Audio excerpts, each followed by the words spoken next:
Hey, it's FYF Sports. Hey, we back, man. We got another great video for you guys. Actually, recently, man, we had the opportunity to speak with a guy that's been putting in a lot of work on YouTube lately. A lot of work. It's been crazy. Oh, you know what? Before we get into all that, man, Steph, man, you got to let us know, man. Give us the sponsor rundown. We definitely need those updates, man, and let us know what the sponsors can do. You know, potential sponsors, let us know what they can do, man, if they want to be a part of FYF Sports, man. If you want to be a part of FYF Sports, just hit us up. Social media, Facebook, Instagram, Twitter. You know what I'm saying? DM, call me. You know what I'm saying? But right now, we don't have sponsors, but we're going to keep it pushing and moving, man. But I can say this, coming soon. Coming soon, man. FYF Fred, man, you got anything, man? Okay, man. He chill today. Fred don't say too much, man. Fred ain't He's just ready to fight all the time. He is definitely ready to fight. He ain't done nothing yet, man. But you know, I don't think today is the type of video where Fred's gonna snap. He actually likes this. He likes that today. Actually, not just today, but the other day, I was able to speak to a special trainer, probably the most popular trainer, basketball skills trainer right now in the world, because this is the trainer of FlightReacts. This is a guy that helped Flight prepare for June. A guy by the name of Ryan Razooky, based out of San Diego, California, man. He has some great training facilities out there. Not just training Flight, man, but this guy is training college athletes. He's training youth. He's training college athletes. He's training pros. So again, the greatest part about this conversation with him again was he broke down how he can train anybody on any skill level. He can get you where you want to be. Again, so when you're dealing with skills training and you're trying to get better, it's not about what the trainer wants out of you. It's about what you want for yourself. So wherever you want, he's going to help you get there. So again, we're going to send it over to this great interview, guys. I hope you guys enjoy it.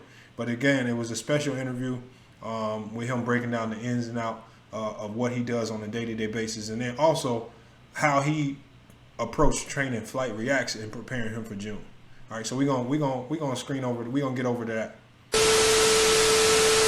All right, man. I got Ryan here on the phone. Man, I definitely appreciate you taking the time out of your day to to speak with us here at FYF Sports. And again, we just we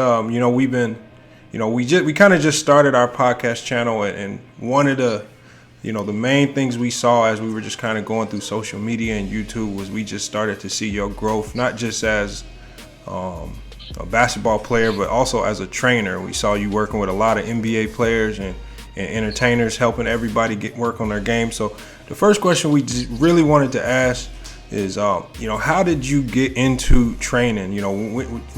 Did you start as a player and you just kind of transition into this? What made you get into just training basketball players? When I was young, man, about 15, 16 years old, my younger brother played for a club team under Jordan Lawley, if you're familiar with who he is. Yep. And so I would just assist. And I said, hey, I'm a young kid, I'm smart, I know basketball. And who's opposed to free help? Nobody. So I just said, I'll come help out and I'll be teaching the kids. So of course, I did a lot of passing, screening, rebounding, just teaching, making sure the kid, pulling kids to the side, things like that.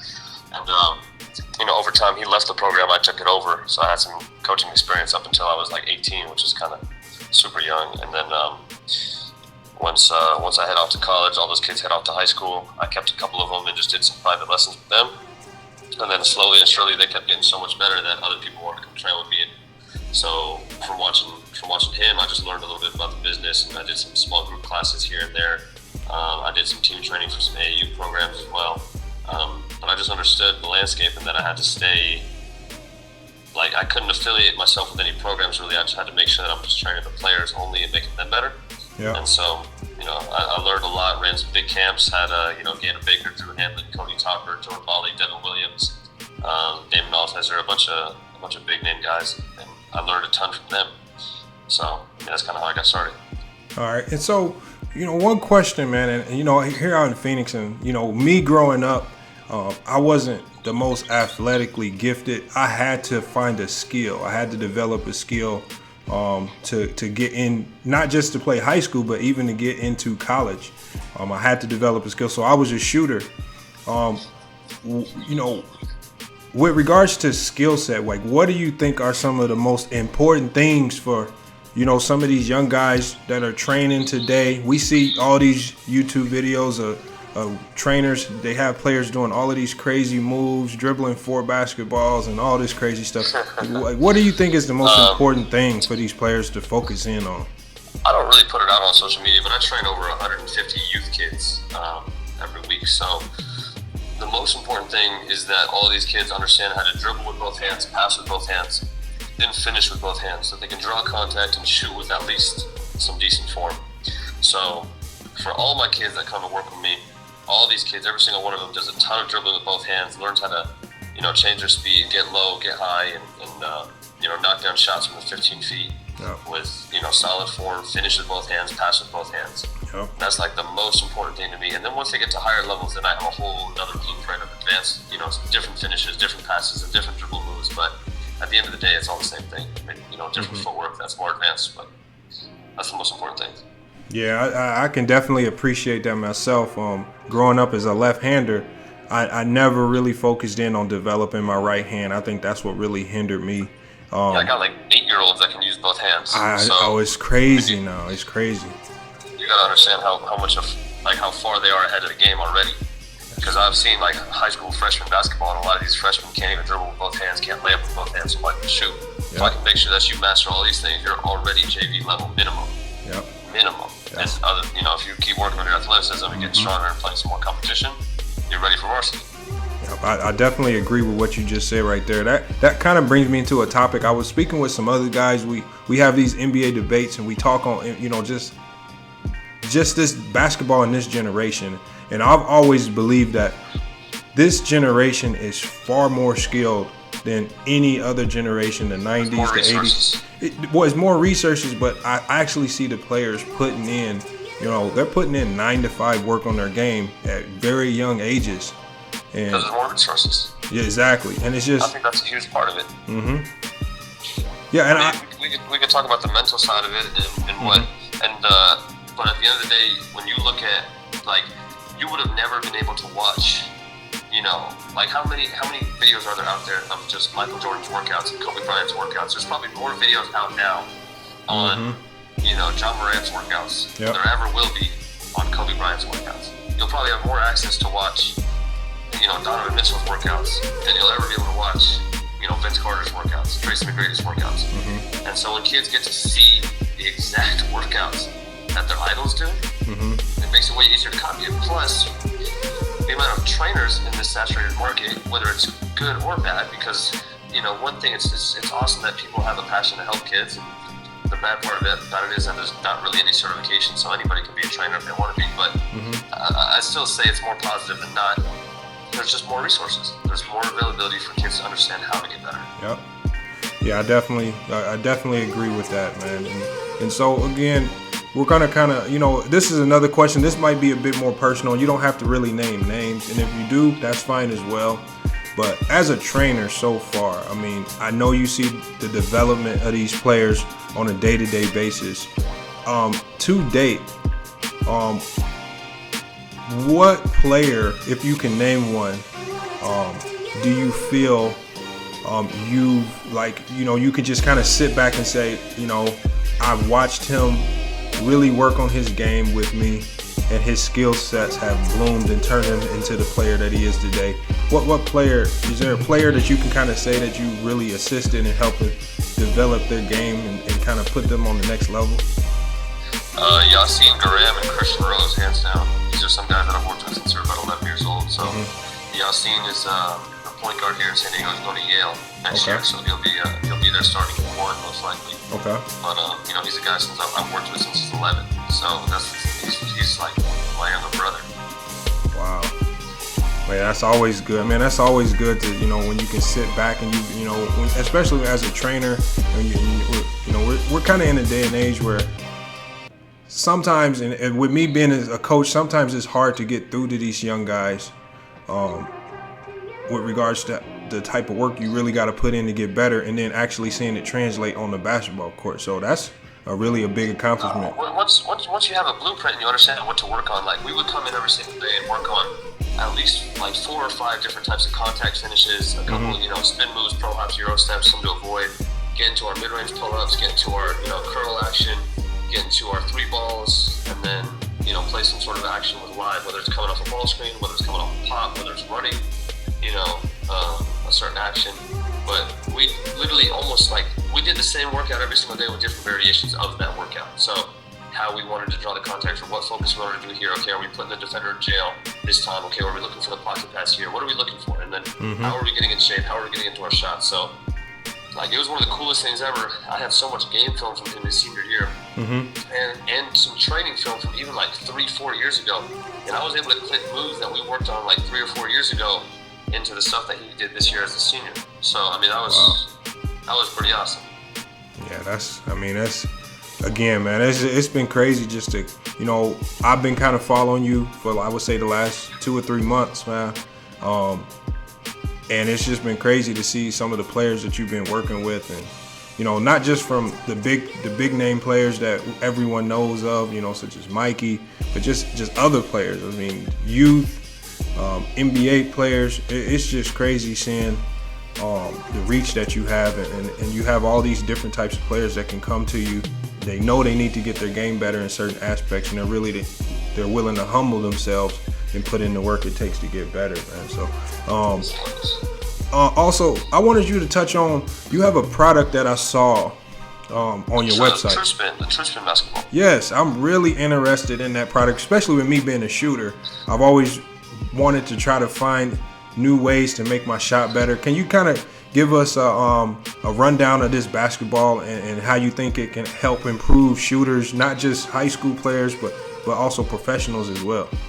Yeah, so it's half black and half orange, right? And so as a shooter, probably the most important thing is to make sure that your hands are positioned correctly once you have the ball, whether it's off the bounce or off the catch. Once your hands are in the right place, you can go ahead and get up in your shot and release it, pretty much fluid every time. But if you're fumbling the ball, or your hands on the side of the basketball, you're pushing it with 2 hands, or you have inconsistent mechanics, and obviously you can't really have a consistent, shot. Okay. So they brought this ball to me, and they said, hey, why don't you check it out? It's for your spin. I was like, cool, man. So I shot around with it, and I was like, okay, I like the idea. It takes a look at your rotation, but then they're like, all right, why don't you take one? So they left me one.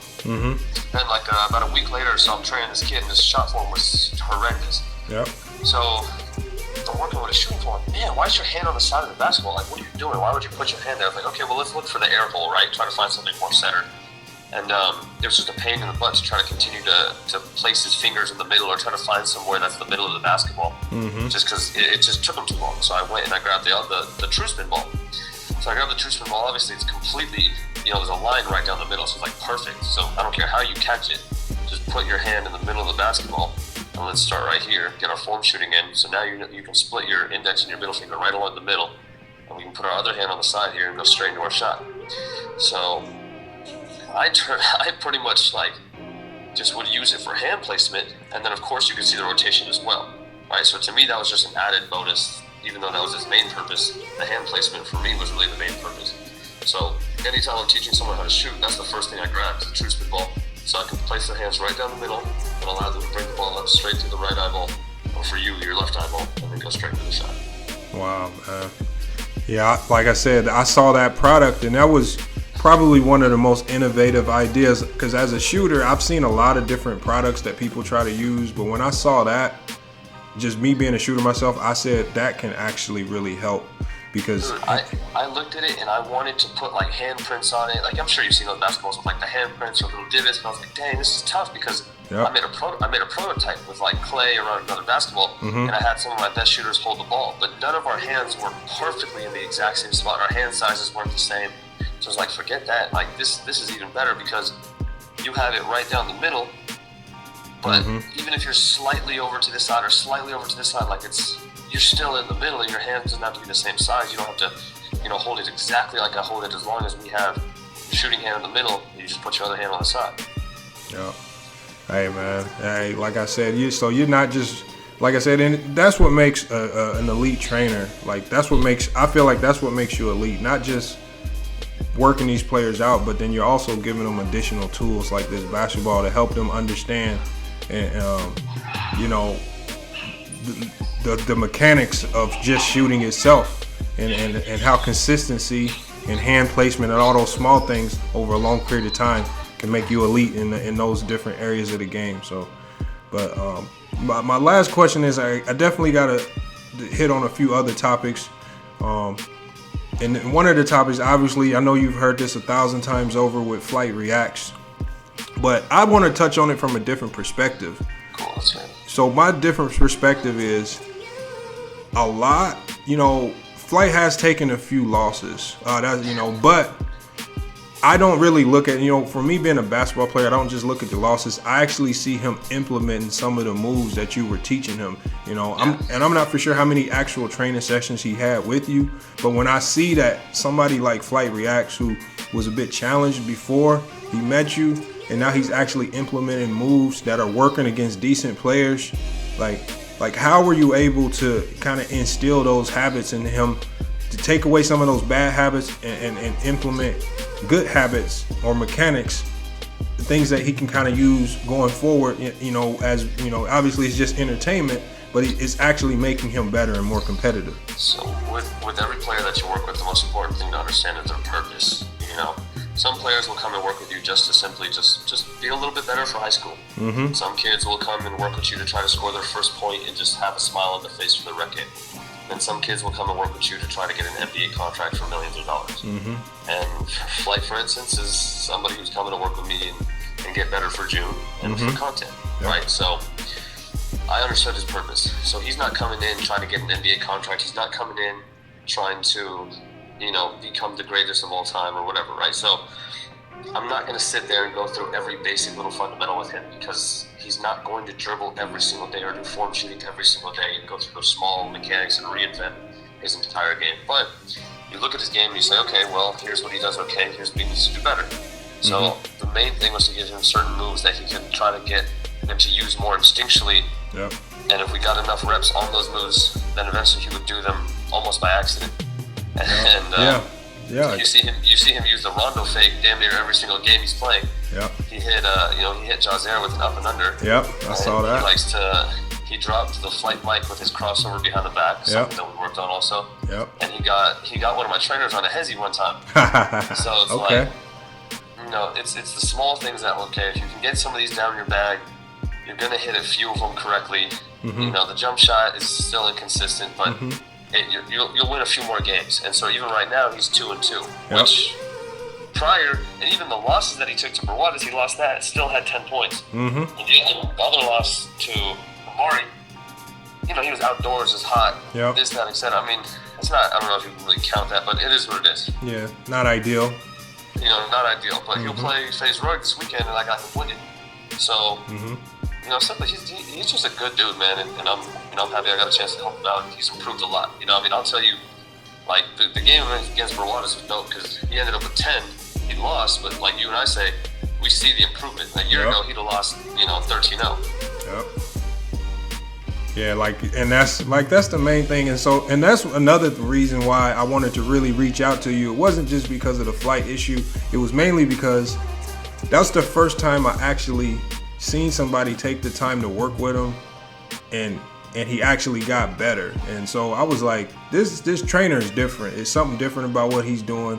I mean, if you can take FlightReacts and make him 10 times better, and in such a short amount of time, what can you do with guys who are 100% invested into basketball and committed to this, not just for high school, college, but they're looking to get to the pros. So we do a lot of situational training, and then making sure that they can pick up on new good habits and new good instincts, pretty much. So like when someone cuts you off, here 5 different options you have. When someone reads this, how do you get to this? Where do you bump someone correctly? How do you look at this action? So it makes it a lot easier, simpler. Okay, I come off the screen. What's option 1? Shoot the ball. Come off the screen. Defense is walled up. Let's do this. Defense is icing it. Let's do this. Makes it easy. Playing chess out there. All right, man. Well, like I said, I'm not gonna keep you too long. If you don't mind, tell everybody how they can how they can contact you. If they want to get signed up with any of your training programs, just let them know some of your social media links. We'll also post it in the description of the video. We'll also have a logo on the screen. Instagram and TikTok is R2Bball, and then YouTube is Razooky. All right, man. Hey, Ryan. I definitely appreciate you taking the time, breaking some of this stuff down. I appreciate the work that you're doing with a lot of these players, man. That's big time. And we'll definitely be watching you every step of the way. Hopefully Flight can pull off a few more wins, but the bigger thing is, he will definitely. But the bigger thing is just helping these young guys really learn the game of basketball the right way and building these skills. That's what I love about it. Yeah. Hey, I gotta talk to a parent really quick, so I gotta bounce. All right, so hey, have a good one, man. All right. Hey, we just got done talking with Ryan Razooky, famous trainer. He's kind of become world renowned recently from training FlightReacts, working with guys like Mikey Williams and Big Ja. Again, it's not just about, the entertainment factor with Flight. This guy actually knows what he's doing when it comes to training players, making them better on the court. And as you heard him say, again, he based on what you want to do, you come into his gym, he's going to help you get to where you need to be. So not everybody's trying to get to the same place. You got some guys that are just trying to get to D1, get to D2, become a walk-on, make a high school team, make JV. So everyone has a different goal. Everyone has a different agenda. Everyone has different work ethics. And that's the main thing you want to look at. But again, when you're dealing with somebody like Ryan, and especially if you're looking for a trainer and you're trying to get better, that's the type of trainer you really want to look for. Somebody who's going to look at what you need, look at your goals, and then he's going to work with you based off that. But, other than that, man, again, we appreciate everybody who's been supporting FYF Sports. Again, we appreciate Ryan. All his contact information is going to be in the description of this video. Make sure you guys go check out his channel, not just on TikTok, but on YouTube as well. On all of these platforms, make sure you like, comment, and subscribe. Support basketball. Support these people who are actually out here making the basketball community a better place for not just the youth, but for even the experienced players of the day. But other than that, man, it's been FYF Sports. We're going to keep bringing you guys this exclusive content. We got more interviews coming soon. We can't wait to get all that footage edited and sent to you as well. Unfortunately, my man Steph couldn't be here today. This interview was just spur of the moment, happened just like that. So I had to take advantage of it and get it knocked out myself. But other than that, man, we appreciate you guys. When we see you on Instagram, we see you on Twitter, and we see you on YouTube supporting us. So, guys, salute to you guys. Keep that up, man. Reach out to us. We definitely gonna reach out. FYF Sports. We out.